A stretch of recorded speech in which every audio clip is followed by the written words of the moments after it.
church folks, clutch your pearls and hold them tight, because this is not gonna be the video you think it's gonna be. I can tell you that for certain. Finally, sharing with the interwebs my story. Not even my story. Well, it is my story, but like sharing with the interwebs my path out of homosexuality. Yeah. And I know this is shocking for some because a lot of people in my immediate, like local circle, friends, family, etc., they didn't necessarily know I was gay or I was like in the LGBTQ plus community. Um, and honestly, it's not really because of shame. I've just, even when I was in the community and in the church, because that is something that will come out in my story, I've never been somebody who believes that you owe anybody that information. Period. You know? Like, but also it's like there's a testimony, and so the Lord wants me to tell the story and all these kind of things. And I do believe that another reason I'm telling the story now is because I do believe it's gonna bless somebody. I've always been just a little left of center in the church, in the world. I've always been real like eclectic. And so I think my story is unlike a lot of people's stories. I don't know, maybe it is, maybe it isn't. But I also think that it's just my perspective on it is not exactly what you would think you would hear from a Christian. And so we in the kingdom, and it is kingdom, and so we're gonna tell the story. Bada bing, bada boom. Another thing to know about this video, and don't let this be the thing that makes you click away. Stay, stay and get your lesson, okay? The thing that's the thing that may make some Christians want to click away is that the Lord delivered me from homosexuality and fornication in tandem, like at the same time, like in the same way, like they're low key the same thing. Kind of not, but yeah, the same thing, the same vein, as we like to say in the church. And so, don't be church folks, clutch your pearls and hold them tight, because this is not gonna be the video you think it's gonna be. I can tell you that for certain. So we're gonna get into it. Okay, so let's get into it. I I'm not gonna tell the story because this YouTube channel, be it on, be it off, has always been a storytelling channel. And so I'm gonna tell a story and we're just gonna go in order. And so, first thing to know is I have always been a Christian. I grew up in the church. I was raised in the things of the Lord, prayer, Bible study, dance ministries, choir ministries, Bible study, Sunday school, vacation Bible school, all those things. I have always done them from the beginning. Baptized in the church at a young, like not a young age to where you don't understand it fully. I understood it partially, not fully, but like in the church for real. Living in a Christian household, like all of the things, right? And I also want to acknowledge that because I had what I believe is a pretty sound foundation as a Christian, I am privileged to be able to say that even in my homosexuality, I never questioned if the Lord loved me. And I think that maybe that's like one of the things that enabled me to exit homosexuality and also enter homosexuality is I knew that that behavior was not something that was going to make the Lord not love me. That being said, I had a shaky foundation, like theological foundation, when it came to homosexuality and how the Lord felt about it. And maybe not homosexuality necessarily, but sex in general. Like I would hear people, like I've heard like, oh, you're not supposed to be gay. Oh, you're not supposed to have sex before marriage. But I felt like that was really the end of the statement.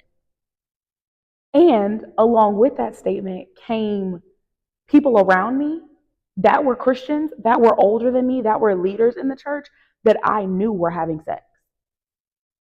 And like, I can say the majority of the pastors that I had growing up have fallen, and there has been like sexual sin attached to it, and or rumored to be sexual sin attached to it.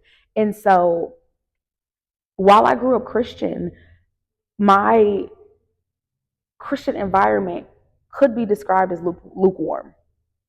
Like I have, and I'm not trying to put nobody out for real because we all just do the best we can. But like I have distinct memories of sitting in youth groups where they were like, "Oh, you shouldn't have sex with somebody if you don't know this, this, this, this." It was never, "Oh, the Lord does not want us to have sex, and this is why." It was like, "Y'all having sex all willy nilly. Y'all need to be smart, smarter than what you being." You know what I mean? Like it was very, again, lukewarm. Yes, Christian in foundation, even some Christian in wisdom, but in practicality, no one actually had that conversation of like, this is why you should desire to not have sex before marriage, and this is how you actually do that. So, what that produced in me for like when I finally went to college was I didn't have like a hard line of like, oh, I don't want to have sex before marriage. Oh, I didn't, and I did not have a hard line of, oh, I am not open to relationships with women. And I think that was that lack of foundation, that lack of solid wisdom is what pushed me or allowed me to walk the path that I walked. And I have another experience in church as a child, specifically related to homosexuality, that I feel like is also very foundational to my lack of conviction when it came to homosexuality. I remember at one of the churches I went to when I was a child, there was another youth in our group, and he identified as homosexual. And he wasn't like super like flamboyant or out there about it. I think it was just that everybody knew, and his mannerisms were a little effeminate in addition to that. And so, but he had grown up in this church. Mind you, this is the church that I had come into, but he had grown up in this church. I got to this church because the pastor at my first church fell and we left. And so now I'm here, but he had been here. And I have this distinct memory. All of a sudden, they pull us all into a group and we start having this conversation about homosexuality. And I'm like, oh, this is interesting. Like, I've never heard this before. Let's see what we're actually talking about. And mind you, this is before me being homosexual even came into the picture. This was, I mean, I wasn't even thinking about it in reference to myself. But I was like, oh, I've never heard us talk about this before. I'm interested, right? So they start and they ask this question, and they're like, oh, basically, like, who thinks that homosexuality is bad and who thinks that it's good? And I'm like, I raised my hand that it was bad because that's what I had heard, but I didn't, when they say who believes, I didn't believe a thing. I, from what I heard, it's something we're not supposed to do. And so then there's this conversation is going back and forth, and they're talking about things, and I don't even remember the majority of the conversation. But what I do remember is at the end of that conversation, the leaders of our group, in front of everyone, called this boy out and gave him a pamphlet to like a camp that was supposed to make him straight. And in that moment, I knew, I was like, oh, I gotta watch my back around these church folks. Because if they so say knew him from when he was like a baby and he was raised up in this church, they don't know me from Adam or Eve.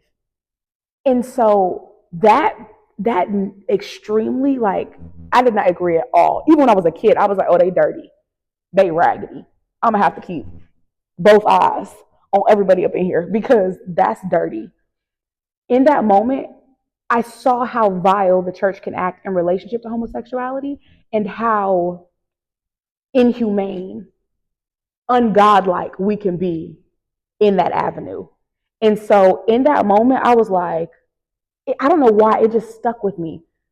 It stuck with me, the church's reaction to homosexuality and how everything else was washed. All relationships, all sense of propriety, all privacy, all intimacy, all care for that child went out the door when homosexuality was involved. And so it was a pin that I kept in my head all this time. Again, so when I got to college and I heard these yahoos talking about, oh, you shouldn't have sex unless you know this, this, this, and this, but that's not what the Bible says. And oh, being homosexual is bad, but then y'all act like this are two homosexuals, and that's also raggedy. So it's like when I got to college, again, I did not have any. I've never in my entire life had, or at least until I got saved for real. I've never in my entire life been that person who's like, oh, I want to wait till marriage to have sex. Because in my mind, I was like, the people who are telling me to wait to have marriage till sex didn't wait, aren't waiting, and aren't talking about waiting till marriage. They're talking about waiting until you know the person well enough to expose your body to them. They are people that, and this is not to say nothing bad, but as a kid, I'm like, but they weren't they a teenage mother? And so they telling me to do something that they didn't do. Or there were people that, again, I knew were having sex actively. And so it's like, oh, you just don't want me to be happy. You experiencing a good thing. You don't want me to experience a good thing. So I didn't have it. Another thing that I wanted to mention in this video, and low key it's an exposure. So I lied for a long time about being a virgin and when I lost my virginity. Why? Because again, we're talking about homosexuality and we're talking about fornication and like lust perversion all together. When I was younger, and even through the majority of my college career, but especially in middle school, when everybody was having sex for the first time and when sex was very rampant and it was very public and it was very out there and it was like, it was like one of our main conversation points. Like every day, all day, we were talking about sex, having sex, all these kind of things. I had shame around being a virgin because I equated me being a virgin to me being fat and unwanted romantically, at least. So like I did not have a boyfriend through all of middle school. Well, I shouldn't say all. There's moments, but like not for real all through middle school, all through high school. And so even when I got to college, I carried with me that kind of shame of like, oh, the only reason I haven't had sex is because I'm fat and because no one wants fat people. And so I think that's another thing to note because again, when I got to college, I still had all of these just little nuggets in my mind. But I was no longer in my hometown. I was no longer carrying the reputation and kind of the circle around me that kind of expected Zoe to be a certain kind of way. And so when I got to college, I was finally like, okay, no, it was basically an identity exploration. I was like, okay, I'm going to explore life and I'm going to explore things and I'm going to see who I am.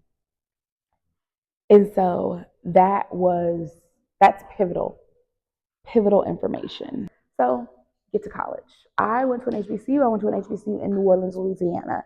And so when I say my college experience was all about exploration, it was all about adventure, it was all about kind of identity discovery and me figuring out who I was, because me moving out of my mother's house, it finally allowed me the space to be able to define myself and not have my identity and or my just not allow someone else to define it for me. Like I was fully in my own space. And that's why I think everybody should go away from college, because I think that identity formation is necessary. Now, identity formation without foundation can get a little sticky, icky. And so I got to college, I was adventurous, I was fun, and even I'm still that way. I've always been an intellectual. I've always liked new experiences. I've always liked to try new things.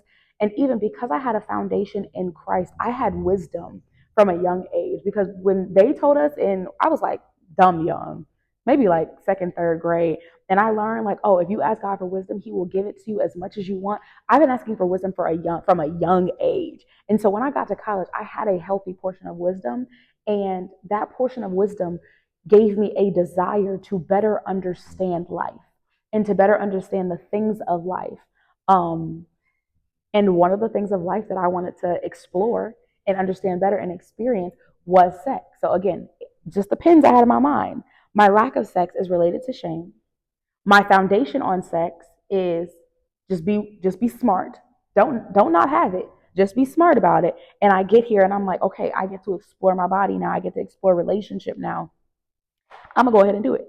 And so I have a distinct memory. And y'all are gonna think I'm crazy, but the Lord said tell a testimony, so I'm gonna tell it. And also, that's the point of this channel. We telling the good, the bad, the ugly, because it all led to faith in the Lord Jesus Christ.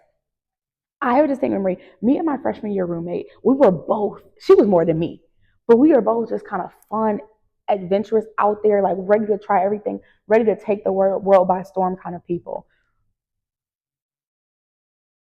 The devil had a trap set when he put us together, because she was going, I was going too. She started, I finished. I start, she finished. We was ready to have a good time in New Orleans, Louisiana, as freshmen whose parents was out of state.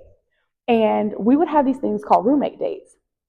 And so what we would do is it was like once or twice a week. We had like a scheduled moment where we would come together. And this is not like we weren't in a relationship with each other. I realize I have to specify that because this is about homosexuality. We weren't romantically involved in any way, but we were just friends. And so we had roommate dates where we would sit together and we would talk about all the things that we had that experienced that week. We would talk about classes, we would talk about people that we had met, we would talk about people that we were into, and just all the different kind of things. Again, we were taking in so much of the world. We were just kind of connecting and like talking to each other about it. And one aspect of that is on our roommate dates. So sometimes we would spend the entire night talking, be like, "Oh my gosh, girl, this happened, this happened, this happened. I met this person, I met this person. I'm signing up for this club, da da da da." And sometimes we would just chill and watch movies and eat snacks and just be like, "Oh my gosh, I really miss my mom," and just freshman year college stuff. And but one day we were talking about, relationships and people that we liked. And we had both, this might have been one of our first couple of weeks of college. There was this girl on our campus. She was a basketball player. She was good and fine. And when I say good and fine, she was like universally fine. Fine as in attractive, fine as in sexy, fine as in good lord. Like, and she was gay. She was a stud. But like, when I say universally fine, people who were straight and knew they were straight were like, dang. If she asked, I might have to say yes. Even guys, even though this person portrayed as a stud, they were like, nah, she's like pretty, like attractive. She was just universally fine. And so we had both seen her, I guess within the same day or within the same week for the first time. And my roommate, she was like, girl. I said, girl. And she was like, we were like, well, I don't remember which one of us started, but basically we started talking about like, if we were gay, and both of us were like, well, no, we've never tried anything with a girl. We've never considered it before. And we both actually in that conversation came to the consensus that like, but we would not be opposed to trying it out. Again, I wanted to explore life. I wanted to explore everything that the earth had. I just was taking in information, right? And so we were both like, yeah, I wouldn't be opposed to just seeing what it is. And so I wasn't speaking in reference to this girl specifically, but my roommate was. So my roommate had, I guess, a few classes with her or something like that. Somehow they got connected to one another. Also, my roommate was also just like, she was like kind of also universally attractive, and she was a go-getter. And so if she saw something she wanted, there was nothing too big or too bad for her, and she would go after it. And so some like weeks pass and we just keep talking about it. We keep talking about like, oh, I think at that point I might have changed like, Tinder and Hinge and all those dating sites. I think I might have changed it to like women, like and to include women because I was like, okay, well if I'm interested in it, let's just see what's out there. Um, and so time passed. I ended up talking to some guys. It's just, time passes, we're talking. And then I think maybe about a month in to college, we have a roommate date, and my roommate's like, okay, no, like me and her have actually been talking, and I'm I'm down to try it. She said, but I'm scared. I'm like, okay, well, da da da. And at this point, I don't know how all this time overlaps. Y'all will learn as this channel goes on. Me and time don't really work. It could be 5 years ago and it would happen yesterday. Like, whatever. But basically, there was also this girl who was interested in me and I was interested in her, but it was like how like you find out you like somebody and they like you through like, because we had a mutual friend in common. And so our friend groups kind of overlapped each other, kind of like a Venn diagram. Like they were separate, but they were together at times, and they were separate, but then they were together at times. And so we had a mutual friend in the circle of our Venn diagram. And so we would hang out with each other occasionally. And it would be a little flirtatious, just a little real casual. She was a flirt, I'm a flirt. It was real casual. Um, but something had happened to where my friend was like, no, she's actually interested in you. And it's so crazy because the friend that told me that she was interested in me also, like, while she kind of got us together, she also worked, I feel like, very pretty consistently to break us up. So that was just weird. But so it was somewhere in there. And basically, in this roommate date, my roommate, I almost said her name, which she probably wouldn't mind. But anyway, my roommate was like, okay, Zoe, I'm going to have sex with mine. You have to have sex with yours in 30 days. Like, literally, we had a lesbian pact.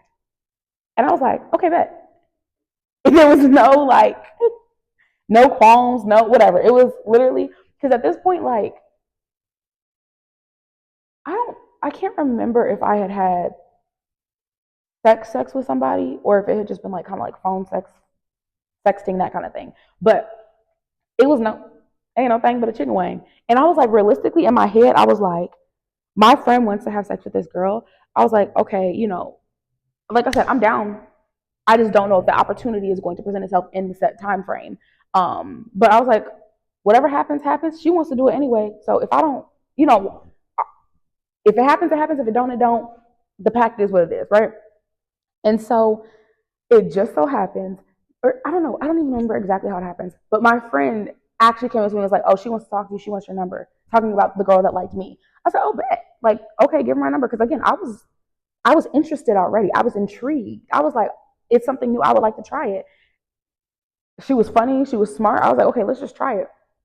And it just so happened that I ended up, so we ended up going to a basketball game as a group, except we were kind of like sitting together. It wasn't like a date, like a group date. It was just like us kind of hanging out, but we were sitting together and we were talking with each other. Because again, we had already had conversations in the past. We were just, again, it was just good chemistry and good vibes. And she was funny and she thought I was funny. And so we were just kind of like hanging out, getting to know each other, sitting close, just talking about like, how relationships begin. And it was somewhere around Halloween. And I remember that because either the friend group all went out for Halloween. Basically, we ended up having one of our first dates. It might not have been our first date. It might have been like our first solo date. No, I think what happened is after the basketball game, she walked me back to my dorm and it was just the two of us. And I think on that night she asked me out and I think we had our first solo date like the next day or sometime that week. I can't remember exactly how it happened, but somehow we ended up on a solo date. And our solo date was a Netflix and chill. And we Netflix and chilled and after that we were together. That's one thing like you will learn, or maybe you won't learn, but I'll tell you, things with lesbians just move fairly quickly. Like bing bing ba ba boom. Like you blink and it's done. And so after that, that's when we like officially started dating. And like I said, we Netflix and chilled. My roommate, neither me nor my roommate expected me to be the one to start the 30-day time clock, but I was the one that started the 30-day time clock. And I will say, shout out to my roommate, because again, we was thick as thieves. We was in there like swimwear. It was like 29 days later that she had sex with hers. And so we were, I don't say we were lesbians now, but like the process was like well begun. And so that's how it got started. Like I said, I can't remember the exact day, but I know that I was in my lesbian relationship by like, I think it was like November, my freshman year of college. And that was kind of it. The relationship itself. Now, this is where I don't want to say things get sticky, icky, icky, because there is no sticky. It is what it is and it's not what it's not. But I was in that relationship. We were in that relationship together on and off for, I always said 2 years, but now that I'm thinking of it, it might have been on and off for more like 3 years. I don't remember exactly when we broke up for the last time, but it might have been somewhere around my junior year of college. Like we were on and off for a long time. And like I will say in that relationship, God can use anything to teach you, mature you, develop you. There were things that absolutely taught me things for the better and absolutely taught me things for the worst. Like, for example, we had a good time together. Like I said, our chemistry, bananas. Conversations off the wall. Like we both like to like have fun things. We would go on late night adventures and like explore the campus together. We would stay up for hours having deep conversations because she was a girl and I was a girl. I would like be able to check her into my dorm and the rules that applied to having so it was weird on our campus.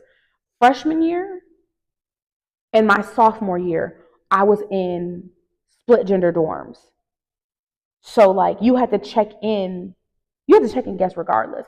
But if you had brought a boy in, you would have very clearly had to check them in because they know that they do not live there. But because I was in a female dorm and I was in a relationship with a female, she would just walk in like she lived there. And eventually they did find out she didn't live there and I did have to check her in, but it was fairly easy to sneak her in. So like us spending overnights together was very common. Also, as we were progressing in our relationship, my roommate was progressing in her relationship with this girl that she was talking to. And her girlfriend, for lack of a better term, because I don't know how, I can't remember how official they were, but her girlfriend, for lack of a better term, also actually did live in our dorm. And so she would go over there. My girlfriend would come over here. Like, we would all hang out together. Just, again, we were both in relationships. Our relationship started at the same time. We were all either lesbians and or bisexual and or, which we could talk about the spectrum of sexuality another day because Christians, tighten up. But we were just kind of hanging out. And so we would spend a lot of time together. And because, um, what is it? Quality time is one of my top love languages. We got deep, deep, deep, deep, fast, fast, fast, fast. So much so that when we got into, like, once that school year ended, was it? No, I would say even before that. At the end of the semester, my roommate's mom gifted her with a solo suite. And so she moved into her own room. That means my room, I also had a solo because no one moved in after her. So I was by myself. My girlfriend practically lived with me, like traditional lesbian U-Haul, except college dorm style, except off the books. And then when the next year started, it was on the books. Like, we actually lived together. We actually shared space together. We actually cooked together. Like, we U-Hauled just in the college dorm. Yeah, very typical story. Um, but yeah, so we were close, and the relationship had so many. Like, one of the things I can even say still about a positive from that relationship is that in I feel like she really taught me what it means, or not even taught me because it wasn't a teach. It was a show. She really demonstrated to me what it means to be pursued relentlessly by someone. She was like one of those hopeful romantics. She was the queen of a grand gesture. Like, queen of a grand gesture, like showing up to pick me up from class with flowers, like rearranging like the entire dorm room, incorporate like getting my friends to help her to incorporate like what is it? Like, move furniture and like set up things for my birthday and set up things for Valentine's Day and things like that. And I was like, oh, this is what it looks like to be relentlessly pursued. And honestly, it was very good. Like, good as in, we're not even gonna go there. As good as our relationship was, it was equally as toxic. Like, I can say our relationship was like the perfect storm. Great chemistry, low compatibility. A lot of like lived experiences that we had in common, but different viewpoints on them. Like, our relationship, she did cheat on me at least once. And I had a conversation with her after all of this happened, and she was like, "Oh, I did not cheat on you with this person." I said, "Baby, I wouldn't believe you if you told me it was true." Like, it was just all these kind of crazy things. There was poor communication. Honestly, a lot of that poor communication was on my side. So we end up in a lot of circular arguments just because of poor communication. Also, our communication styles were so mismatched.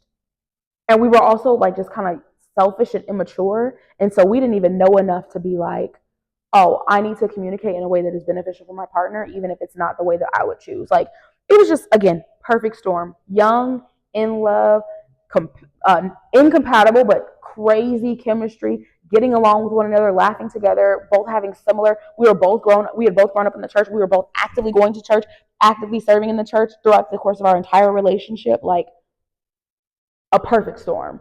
Like, there was seemingly no reason to leave. And so you say that, but Zoe, you're not gay anymore. So how did that happen? Thank you so much for asking. So again, we'd be on, off, on, off, on, off, because that's what toxic relationships do. You break up, you get back together. You break up, you get back together. You break up, you get back together. It ain't nothing to break up. It ain't nothing to get back together. And okay, pause right here, because if you are one of my like OG followers, you remember I had a story time. My old friends with benefits, like why I stopped doing friends with benefits story time. Please note that JR is the in betweens. If you don't know who JR is, that's one of the things I'm also going to do, which I'm very nervous for in this one. But if the Lord wants to correct me, He'll correct me. I am going to release or unhide those old videos. Now, y'all, I wasn't to my level of saved now that I was when I recorded those videos. So you gonna get the real and the raw.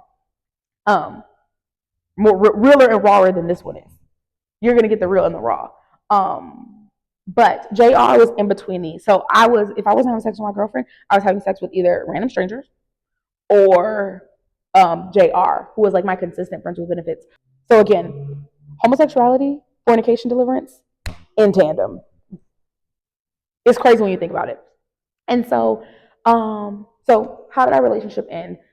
I will also let me go through milestones. Like I said, we were together on and off, more on than we were off for 3 years. So we U-hauled, as in we moved in together. That's the lesbian term. We moved in together. We bought groceries together. We cooked together. We like planned for our life together, named our children together, talked about pets together. Like all we at one point, actually at multiple points, like after we visited each other's homes, we met each other's families. Not always with my family, they didn't know who she was. But with her family, they knew who I was because she was out with her family and I was out with my family. Because I told y'all at the beginning of this video, I don't really believe in the whole come out culture.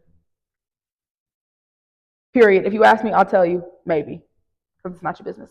But like all these things, even to the point where like I don't refer to her as my fiance, but we definitely almost went to the courthouse to get married. And I truly believe that was God because when she was like, again, we had some few ups and downs, but this was towards the end of our relationship. And she was like, "Oh, Zoe, let's go get married." And I'd already been wearing a ring on my finger, like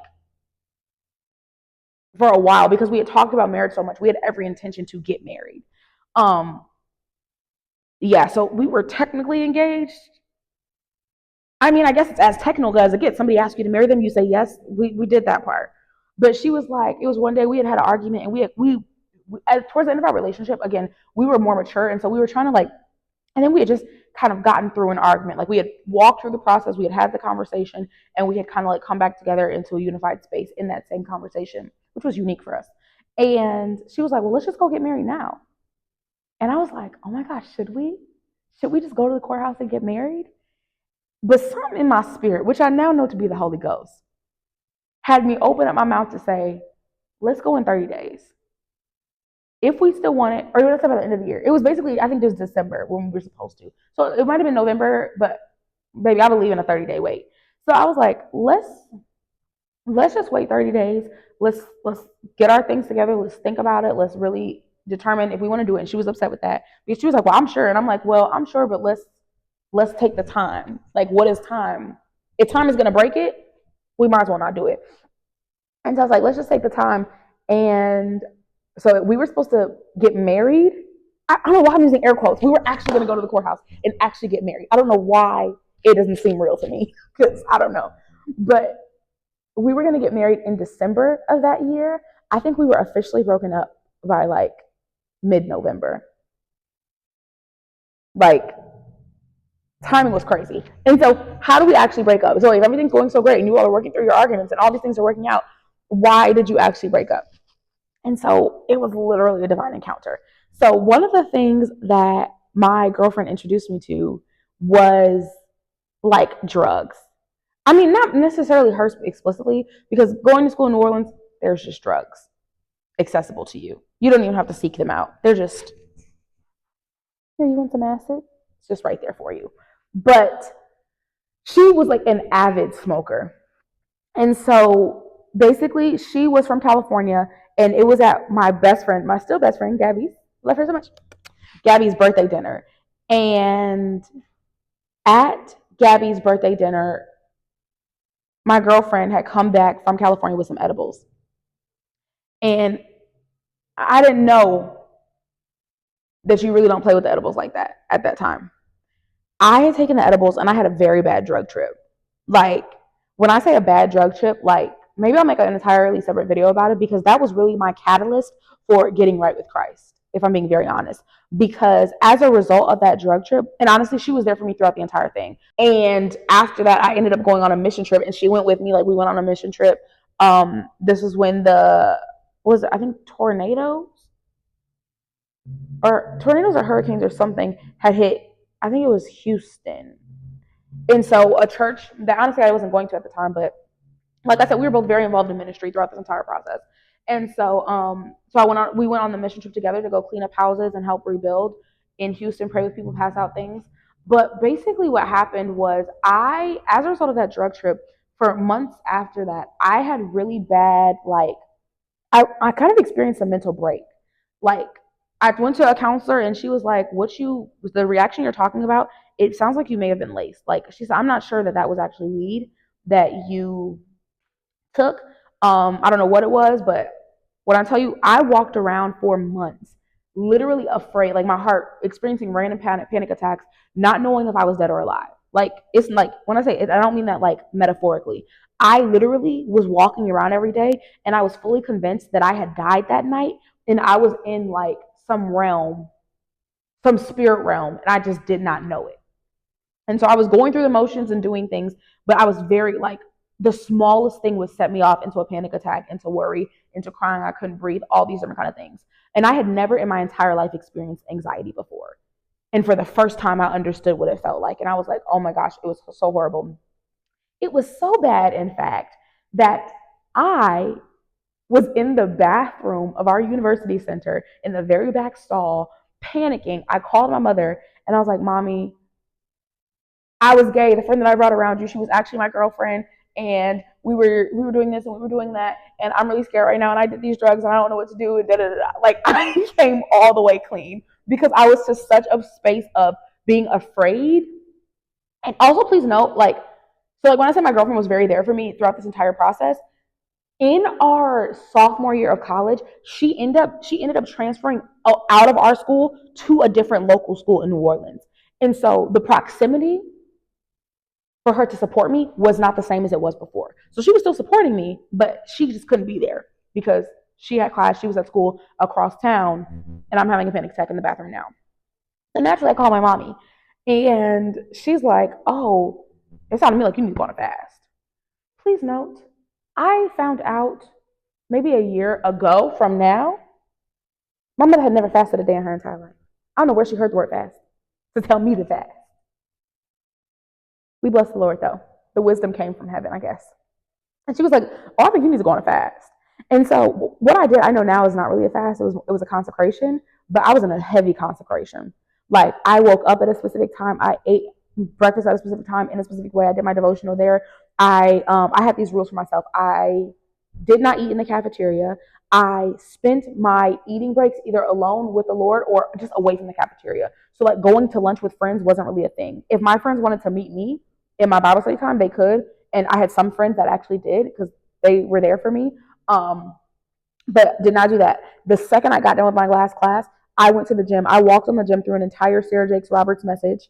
And in the gym was a level of deliverance for me. I would get on that elliptical and I would turn it up to, I think it was like a 7 and a 5.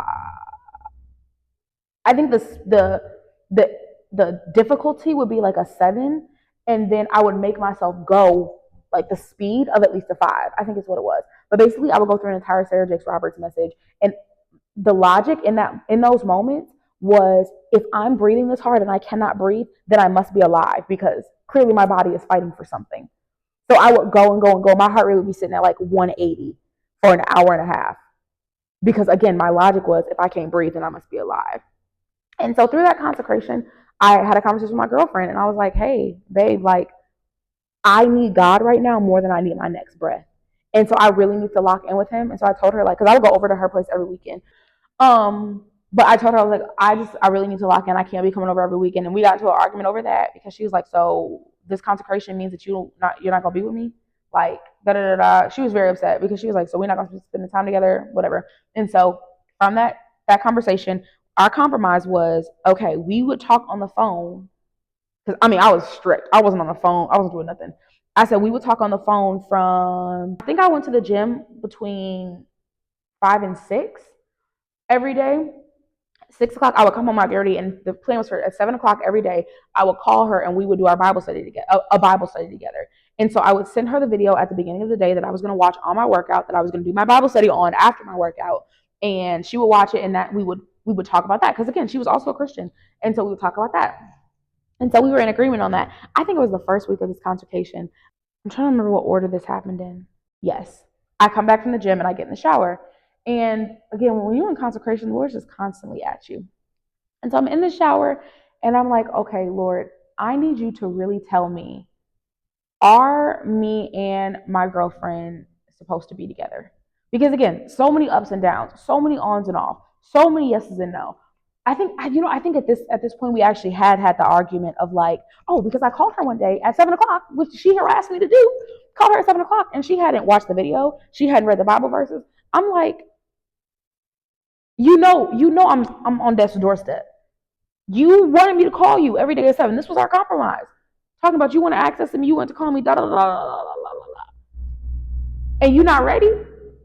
What are you doing? Like it was a very frustrating moment. So I think that was the day before. And so I'm in the shower this day, and I'm like, okay, Lord, I'm getting ready to call her at 7 o'clock. I'm in the shower. It's like probably, I think I went to the gym at 5 because I was in the shower by 6:30. I was in that shower, and I was like, okay, Lord, like, are we supposed to be together? Are we supposed to get married? Because mind you, December is still approaching. Are we supposed to get married? Like, what's, oh no, it wasn't 30 days. I'm thinking about it right now. Time is off. Anyway, but I'm like, are we supposed to get married? Are we supposed to be together? Do you want us to be together? And I promise you, I think that was one of the clearest times that I've heard the audible voice of God. I think it was the audible voice of God. I really don't even know. All I know is clear as day, I heard no. And I broke down. Like, people who know me know I don't love showering because I feel like you're wet, naked, and vulnerable. I was wet, naked, and vulnerable. I was in that shower and I was sobbing, like ugly crying, snot coming down my face, eyes bloodshot. I mean, I couldn't see myself because I was in the shower, but like I know my eyes were bloodshot, like swollen. I might even got on the floor at one point and was just crying in a ball, like in a movie, crying in a ball on the small dorm shower floor. Also, our like bathrooms weren't communal, so I was being on the floor was okay because I cleaned it. But like I was breaking down, and I think I was breaking down in that shower probably for like it felt like hours. It felt like I was in there crying for hours.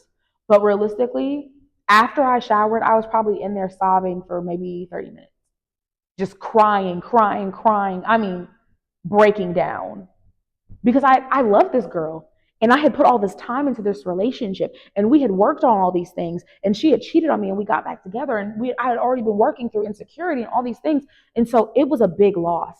It was 3 years of my life of loss that I was really starting to grieve at that point. And then, because I'm hard headed in the things of God, you will learn that as you continue to watch this channel, that the Lord got to really bought me for me to get it. I stood up. I said, and literally, I think I was out of my mouth. I was like, well, I'm going to do what I want to do. After breaking down like that, I stepped out of that shower and had no intention of breaking up with my girlfriend. Because I was like, I don't know. It wasn't even conscious. It was just like a no. Like the Lord told me no, that we're not going to be together. And I was like, well, I'm going to be with her. We've been together all this time. We fight through all these things. We supposed to be getting married. I'm going to be with her. And I get out the shower. I lotion down. I put on my clothes. And 7 o'clock comes. I call her. And she is literally about to go out. Like her friends are over. Mind you, this is the time we're supposed to be studying, talking, connecting, right? She is dressed. I'm hearing her friends in the background, kikiing. She said, "Oh yeah, we about to go to what is it, Strawberry Fest?" I think they were about to go to Strawberry Fest or something like that. She said, "Oh yeah, we about to go to Strawberry Fest." Da, da, da. I said, "Well, you said you wanted this time to talk, and this is again, you're breaking it." The words out of her mouth, I will never forget. I will never forget. The words out of her mouth were, look, I love for you that you're on this Jesus journey and getting closer with the Lord, but I'm not on it, and so I'm not going. Those were her actual words. And mind you, I had been with the Lord so much, I knew that it had to be like, if nothing else, it was Him. I was not leaving God. He was like, literally at this point, the Lord was the only reason that I had my mind, that I knew that I was actually alive. The Lord was the only reason that I was able to breathe and go to sleep on a daily basis. Because when I had my drug trip, I had to trick myself into going to sleep. And if there was ever a point I realized I was asleep, I would wake up in the middle of the night, like panicking that I had fallen asleep, because I had this thing in my mind that if I fell asleep, then it would be closed. It would be wrapped. Whatever spiritual realm I was in would close and I would officially be dead. And so me and God had gotten so close. He had brought me so much peace and so much order and just so much at this point. Basically, she said that, and the words, I promise you, it was like the Holy Spirit took over my body and took over my mouth. I really believe it was God through me. And out of my mouth, I said, well, then we can't be together. And she said, okay. And she hung up the phone. And the second that phone disconnected, I said, what just happened? Oh my gosh, what did I just do? And so, but I let the time pass because I was like, honestly, I knew that I meant what I said. I just didn't mean to say it, if that makes sense. Not oddly enough, it had to have been the Holy Spirit. That is the only time in our entire relationship history that we broke up and she did not pursue me after it. And she did not try to get back together with me. And she did not call me 1,000 times, or she did not, again, she was a grand gesture person. Previous times we had broken up, she would pull up on me with flowers. She would like just random things that she would do, and it would start the process of us getting back together. None of it. None of it. And so that was the end of that relationship, and I grieved that relationship. I, went through the process. She got back with somebody else very quickly after that, and I was single for a while after that, still having sex with JR, which we know how that went. Actually, you don't know how that went. I'm gonna finish that story time so you know how that went. But all these kind of things. And so it was years later. And that's why I say the Lord delivered me from a toxic relationship before he delivered me from homosexuality. And so the reason that that is so important is because, like how my girlfriend pursued me, the Lord doesn't actually care where you're at or what you're in. He just wants you to be with him. So, and he wants us to be good. He wants us to live holy, righteous, but fulfilling even lives. It's just the only way for us to live a fulfilling life is to follow the word of God. And so when I asked him if I was supposed to be in that relationship, he gave me an honest answer. And when he ended that relationship, because like I said, I believe the Lord took over my body. Ain't no way I would have left my girl. He carried me through that. And so years later, I was still engaging. Like I wasn't actively dating anybody because I wasn't actively dating any women because I wasn't actively dating anybody. I was so close with God. I was growing deeper in the things of God over these next few years. And so I graduated. We probably broke up in 2018. I graduated in 2019. I don't think I think it was probably 2021, maybe even 2022, when all of a sudden I wake up one day in my bed back home in my mother's house, and I wake up with the heaviest conviction about homosexuality. Mind you, I haven't been sleeping with anybody. I haven't been talking about anybody. I haven't been in relationships in any way, sort or form. I have not been, it's been nothing. And all of a sudden, I wake up in a good, bright, sunny Sunday morning with a conviction about homosexuality. Y'all, I was pissed. When I say pissed, pissed. Like angry, upset, mad. And so it's so interesting because about a year before that, I had purchased a copy of Gay Girl, Good God. Never read it. Maybe even while I was in college, probably like my 2019 year, maybe even my 2018 year, there was this conference that Jackie Hills Perry spoke at, and it was called like Zoe Conference. And it kept coming up on my YouTube. It was literally like God calling me by name. And I was like, nope. I saved it, but I got rid of it. That morning that I woke up in 2022, probably 2022, I felt such a heavy conviction to listen to it. And of course, I didn't even know what it was about. Not for real. She's talking about homosexuality. And I'm like, girl, okay. Not even girl, God, okay. Like, okay. Girl, I go to church that day. I'm sitting in the very back pew of church like this. My preacher wasn't really about nothing at that time, no way. He wasn't though. And so he was up there yapping, I was sitting there like this. And God this whole time was on my neck. And it's so interesting. I end up at the end of that service having a conversation with another girl at my church. And she was like, yeah, people have always, called me gay and things like that. And I thought about trying it. And I looked at her like this. I said, girl, it's a bell you can't unring. So unless you don't do it. Because again, I was so pissed that the Lord was talking to me about homosexuality. Finally, I read the book Gay Girl, Good God. After reading that, I got a new perspective on homosexuality that I had not had before. I feel like in reading that book, I got a foundation on understanding how the topic of homosexuality interacts with the word of God, actually, not from lukewarm people who tell me I shouldn't be having sex but are having sex themselves, but from someone who's actually tried it and this is their testimony. And I'm like, oh, that was the first time that I had heard the perspective of sometimes leaving homosexuality is not about how you feel, but it's about loving God more than you love yourself. And that made sense to me. Again, I had consecrated with God over this period of time, and He had shown me His heart, He had shown me His character, and He had pulled me out from such a deep pit. It made sense to me that I would love Him more than I loved me. And literally, the perspective that I had in my mind is one of the reasons that my relationship failed with this girl, with my girlfriend, was because I loved her more than I loved me, and she loved her more than she loved me too. And so our balance was off. So the concept of loving God more than you love yourself made sense to me. And so when she said that, I was like, okay. And at that point, I had the courage to ask God. I said, God, am I supposed to marry a woman? Because again, I wasn't thinking about everybody else. The whole theological study thing, I wasn't thinking about everybody else. I asked the Lord, I said, God, am I supposed to marry a woman? Because again, I was not opposed to it, but I wanted God and I wanted to be in the will of God. Those weren't contrary in my lived experience. And so he said no. And on that day, I was like, okay, well, if I'm not going to marry a woman, I'm working towards marriage. I'm working towards a longevity. I'm not looking to, because also at this point, I had already prayed that prayer. Lord, I don't want to date another person until it's the last person. At that point, when I prayed that prayer, I didn't care man or woman. I just didn't want to waste my time again. I didn't want to experience vast amounts of heartbreak and the ups and downs of dating people and then breaking up with those people and dating and breaking up and dating and talking and liking, but then not liking and rejection and all these kind of things. And so I had already prayed that prayer, but I was like, I asked the Lord clear, plain as day. I said, Lord, am I going to marry a woman? Am I supposed to marry a woman? He said, no. I said, well, then women are off the table because that would be a waste of my time.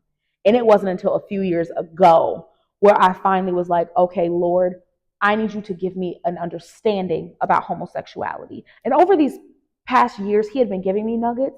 Like, he had been helping me to understand how the difference between flesh and spirit. He had helped me to understand how the way the church understands attraction is limited, and because it is so limited in their understanding of attraction, they don't understand how to serve homosexuals. They don't understand how to preach and talk on homosexuality. um, I learned that it is not just about homosexuality, but it was about fornication. It was about having sex outside of marriage, and how an uncontrolled flesh leads to lust and perversion, and that looks like a lot of different things. I was not just, and maybe we are going there, I was not just homosexual, I was sexually experimental in all ways and all aspects. Like, yeah, so it's not just one thing, it was multiple things. But yeah, a few years ago I asked the Lord to give me an understanding about it, and I believe that he did. I'm still walking out the process of what that looks like and what it looks like to preach and teach on homosexuality. But through that process of walking with the Lord, he showed me how much his design for this earth was intended to be balanced, and how the fallen world that we are in is perverse all the way one way or all the way the other, and how he created humans, and a part of that intentionality is man woman. A part of that intentionality is male female, and how we were not just created to fit inside of one another physically, because we are intended to fit inside one another physically. We bless the Lord, but also how what's the word I'm trying to use? In our character and in our emotional makeup, we were designed with two purposes that are different but are intended to fit together to fully satisfy creation's purpose. And yes, that looks like man and woman fitting together to create children, but that also looks like that which is intended to die but not submit, and that which is intended to submit but not die, working together to both submit and die, to model who God is to us, because we were made in his likeness and image. Like, all of it is so intentional. And he showed me how man and woman fit into that, and the benefits, because that's the thing. The Bible is the Bible is a framework of how to live the best life possible in this earth, free from the confines of, unfortunately, perversion that came with fallenness.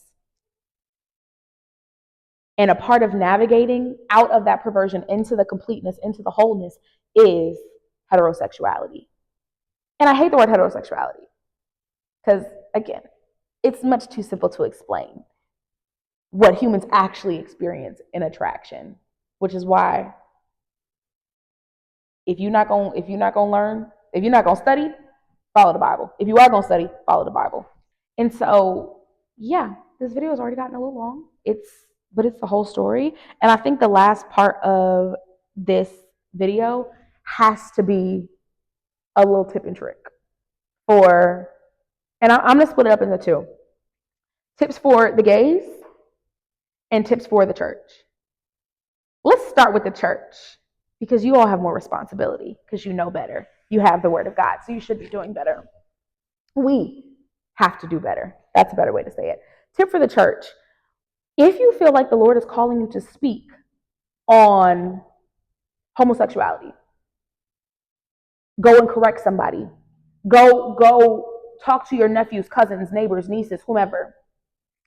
First and foremost, make sure that you are doing so out of an unction, not even an unction, out of an assignment from the Lord. Because I can say wholeheartedly, I was delivered from homosexuality and no one ever beat me over my head. And if someone had beat me over my head, I would have ridden that thing till the wheels fell off. I would be married to a woman right now. So one, make sure the Lord has told you to go and say something to that person and not that the Lord has told you to take on the assignment to pray for them in private. Two different things. Because we've done a lot of harm talking and not praying. Second, I would also say if you are a ministry or if you are a Christian and you feel like the Lord is calling you to speak on homosexuality, start with fornication. Because the fact of the matter is, the root is fornication, and we as the church, I don't know how effective we will be in addressing sexual sins like homosexuality if we don't address sexual sin, period, like fornication. Again, one of the shaky foundations that enabled me to so easily slide into homosexuality is that the church was talking about not having sex outside of marriage, but everybody was having sex outside of marriage. And so we just lose our credibility. My advice to the gays, and hear me in love, and hear me and know that this is coming from a place of my privilege, and I have to acknowledge that. Go to church. If you're not going to go to church, no, I'm not going to say that. Go to church, read your Bibles for yourselves. You have to read the Word of God for yourselves. I know a lot of us in the LGBTQ community, we have been browbeaten, we have been badgered, we have been dejected, we have been disappointed, we have been rejected by the people of God. Do not expect that means that you are rejected by God. The whole oh, God doesn't love you if you're gay, that's caca poo poo. It's not even in the Bible. It's nowhere in the Bible. Go to church, read your word. Because the fact of the matter is, if someone was coming up between you and your girlfriend, you would fight the person, not your girlfriend. Yet, someone who you don't even like told you something about God a long time ago, and so now that's the reason you don't go to God? Come on. Let's be for real. Let's be for real. It is hard. It is hard to walk into a church and be judged constantly. I acknowledge that. It is hard to go in there and rub shoulders with people that do not get it, do not understand it, have not even attempted to get it, have never attempted to understand it, and did not practice it themselves. I get that. But it is worth your time to spend time with the God who loves you in spite of the people that don't care if you live or die, if we're being very honest. Being with the Lord is beneficial for your life as a whole. Aside from whether you are getting into him with homosexuality or with sexuality, period, get with the Lord. Stop playing with it and get with the Lord. So that's the end of this video. Well, it was easier than I thought. Just wrapping up, like I said, I am going to go back and I'm going to unhide my other videos. But they're a little spicy. But I'm going to go back and unhide my other videos just because they are still good information for the kingdom. And I believe that all of our testimony, they happen to us so that they can be shared and so they should be shared for the benefit of other people. And so I'm going to share those videos. Also, like I said, I haven't posted on my personal channel in a long time, but I am a co-host of a podcast called the Unserious Christian Podcast. And in that video, my friend is going to be asking me follow-up questions, like a Q&A about this story time and about this process and me coming out of homosexuality and even where I'm at now and all these kind of things. And so this video isn't going to be a part 2, but it's kind of a part 2 on the Unserious Christian Podcast. And so go watch that video when it is posted as well. I don't know how I'm going to close my videos anymore. So bye.